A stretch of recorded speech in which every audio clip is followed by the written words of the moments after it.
প্রকাশনা সম্পাদক, বিধান সম্পাদক, সাতক্ষীরা জেলার গণমানুষের নেতা, তারা কলারোয়ার উন্নয়নের উপকার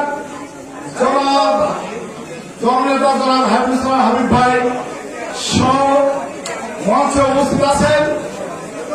আজকের এই অনুষ্ঠানের বিশেষ অতিথি আমাদের কলারোয়া নির্বাহী অফিসার ইউনো মহোদয় উপস্থিত আছেন।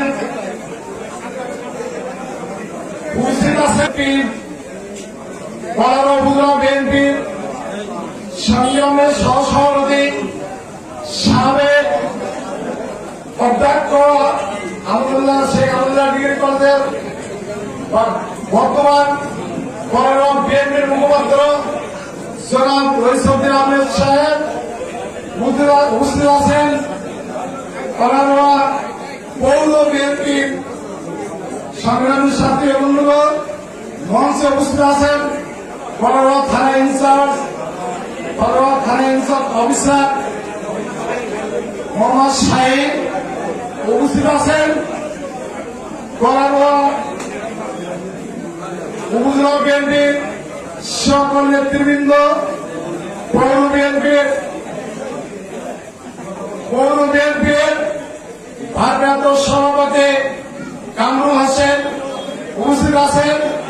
কলারোয়া পৌর বিএনপির সংগ্রামী সাধারণ সম্পাদক, জেলা আহ্বায়ক কমিটির সুযোগ্য সদস্য, সাবেক জেলা কমিটির সহ সাধারণ সম্পাদক শেখ সৈফুজ্জামান তুহিন উপস্থিত আছেন। ছাত্রদল, যুবদল, স্বেচ্ছাসেবক দল ও আমার সকল জাতীয়তাবাদের অঙ্গ সংগঠনের নেতৃবৃন্দ, সংগ্রামের সাথে বন্ধুগণ আরো উপস্থিত আছেন। সকল ইউনিয়ন থেকে পৌরসভা নেতৃবৃন্দ ও সামনে উপস্থিত আছেন আমার প্রাণ প্রিয় বাজার কমিটির সকল ব্যবসায়ীবৃন্দ আরো উপস্থিত আছেন।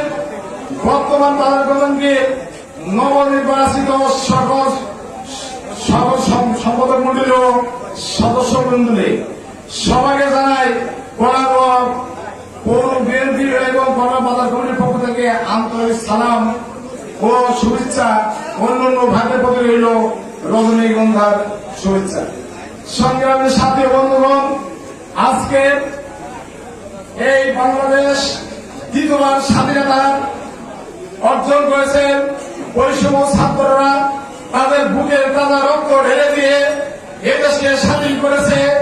স্মরণ করি সেই আবু সাইদ সহ সকল শহীদদের, এবং এমন একটা দিন তারা উপহার দিয়ে গেছেন তাদের বুকে তাজা রক্ত নিয়ে। সে একটি নতুন সূর্য এই আমাদের উপহার দিয়ে আমরা সেই বিগত স্বৈরাচারী সরকারের হাতে আমরা নির্যাতিত, সেইখানে তারা এই বাংলাদেশকে একটি স্বাধীন করে গিয়েছে। সংগ্রামের সাথে অনুমোদন আমি বক্তব্য বেশ কিছু কথা করবো না, তো একটি কথা বলতে চাই। আজকে 5 তারিখের দিন থেকে এই বাজারে কিন্তু অনেক তাণ্ডব চলছিল, লুটতরাজ বিভিন্ন রকম হয়েছিল। রাত 3-24 ঘন্টা সন্ধ্যা থেকে বিকাল থেকে রাত 3টা-4টা পর্যন্ত এখানে কারাগারি দোকান তারা ভেঙে লুটপাট এবং বিভিন্ন রকম হয়েছিল। আমি আমার একা জীবন বাজি রেখে এই বাজারকে রক্ষা করেছি, কারণ আমি এই বাজারের সাংগঠনিক সম্পাদক ছিলাম 26 বছর।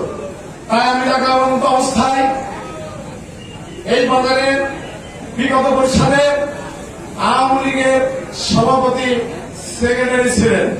তারা আওয়ামী লীগ করতেন, 5 তারিখ থেকে তারা পালিয়ে গিয়েছিলেন। তো এমন তো অবস্থায় এই বাজারকে রক্ষা করার কোন লোক ছিলেন না।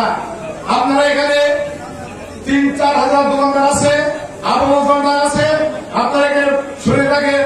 আমি আমার জীবন বাঁচি রেখে এই বাজারকে আমি রক্ষা করার চেষ্টা করেছি এবং আপনাদের নিয়ে সবাইকে সহযোগিতা আমি বাজার রক্ষা করেছি। সেই ক্ষেত্রে এমন অবস্থায় প্রতিদিন লুটতরাজ, রায়ফলের কালাভাঙা, মাল লুট, দোকান দখল বিভিন্ন হয়েছিল। তার মধ্যে একদিনকে আমরা এমডি সাহেবের বাসায় মিটিং করছিলাম। সেখানে আমার অবস্থায় আমার বাজার করে নেশ পরে হলে ওখানে বললাম, ভাই আপনি একটু আসেন, দোকান দখল আসছে। ওই মুহূর্তে আমার নেতৃত্ব যারা ছিলেন সবাইকে নিয়ে ছাত্ররা, যুবদল, স্বেচ্ছাসেবক দল, সব বিএনপি সংগঠন নিয়ে আমরা পুরো বাজার গ্রাম বলছিলাম, আমরা অ্যাটাক করে ফেলছিলাম। প্রতিবার সন্ত্রাসীরা তারা পালিয়ে গিয়েছিলেন। এমন অবস্থায় এখানে যত লোক ছিল উপস্থিতি সবাই বলল, ভাই দেখেন এমন করে এই বাজারে কিন্তু একটা নেতা সমাজের সেক্রেটারি শুরু করে বাজার চালানো যায় না। এমন অবস্থায় দোকানদারের প্রস্তাবে দোকানদাররা মাইকিং অবস্থা করে দিয়ে আমাদের একটা সাধারণ মিটিং দিয়ে এই চৌরাস্তায় 500-700 লোক ছিল। সেখানে দোকানদারকে হাত ধরে তাদের সমন্বয় করে আমাদের কিন্তু বাজার কমিটির স্থানে বসে দিয়েছে সভাপতি, সেক্রেটারি সহ। সেখানে আমরা কিন্তু কারণ বলিনি যে আমাদের এখানে দিতে হবে, আমরা জোর করে দখল করে নাই। সেই ক্ষেত্রে আমরা একটু কথা বলে আমার বক্তব্য শেষ করবো। সেটা হচ্ছে বাংলাদেশ জাতীয়তাবাদী দল বিএনপি ভোটের বিশ্বাস, গণতন্ত্রের বিশ্বাস এখানে আছে। আমরা ভোটের অধিকার ফিরে দিতে পারে বিএনপি, গণতন্ত্রকে ফিরে দিতে পারে বিএনপি, তত্ত্বাবধায়ক সরকার ফিরে দিতে বিএনপি। তো আমরা এখানে স্থায়ী থাকার জন্য আমেরিকার মতো 17 বছর পরে কমিটি করে, ঘরে কমিটি করে, আমরা কিন্তু কমিটি করে নাই। আমরা করেছি এখানে সমগ্র ব্যবসাদের নিয়ে চৌরাস্তায় এক জায়গায় হয়ে সবার মতামত নিয়ে। আমার বিএনপি নেতৃবৃন্দ আরো তারা ছিলেন এখানে। আর কথা বলতে চাই যে এখানে আছে আমরা 17 বছর ধরে আমেরিকা এর ঘরের ভিতরে হাত তুলে এরকম নির্বাচন করে এই বাজার চালাইছিল। আমাদের কোন লোক ছিলেন না যে তার প্রতিবাদ করার। এখন আমি আমার সম্মত বক্তব্য এখানে শেষ করছি। আমি বেশি কথা বলবো না এই বলে আমার গুরুত্ব আহ্বান রেখে সবাইকে সুস্বাস্থ্য কামনা করে আমি আমার সংক্ষিপ্ত বক্তব্য শেষ করছি। আসসালামু আলাইকুম।